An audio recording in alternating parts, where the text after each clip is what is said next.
சங்கீதம் 1:2 கர்த்தருடைய வேதத்தில் பிரியமாயிருந்து இரவும் பகலும் அவருடைய வேதத்தை தியானிக்கிற மனுஷன் பாக்கியவான். பரிசுத்த ஆவியானவரால் எழுதி நம் கையில் கொடுக்கப்படுகின்ற வேதத்தை நாம் ஒவ்வொரு நேசித்து அதில் பிரியமாயிருந்து அதை தியானிக்கிற ஒவ்வொரு மனுஷனும் பாக்கியவான், பாக்கியவதிகள்.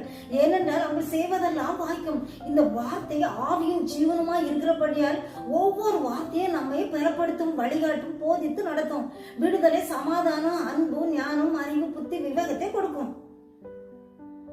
ஆத்மாவை உயிர்ப்பிக்கும். வேதத்திலே அந்த பெரையா பட்டணத்தார் மனோ வாஞ்சியாய் வேதத்தை ஏற்றுக்கொண்டு ஒவ்வொரு நாளும் தினந்தோறும் இந்த வேதத்தை ஆராயவும் அவர்கள் தியானிக்கவும் செய்ததனால் மற்ற பட்டணத்தாரை பார்க்கிலும் மிகவும் நற்குணங்கள் நிரம்பியவர்களாகவும் விவேகத்தோடு இருந்தார்களாம். பிரியமானவர்களே, நாம் ஒவ்வொரு நாளும் இந்த வேதத்தை நேசித்து நம் தியானமாய் இருப்போம் என்றால் நமக்குரிய காரியத்தை நமக்கே சொல்லி தந்து நடத்துவார்.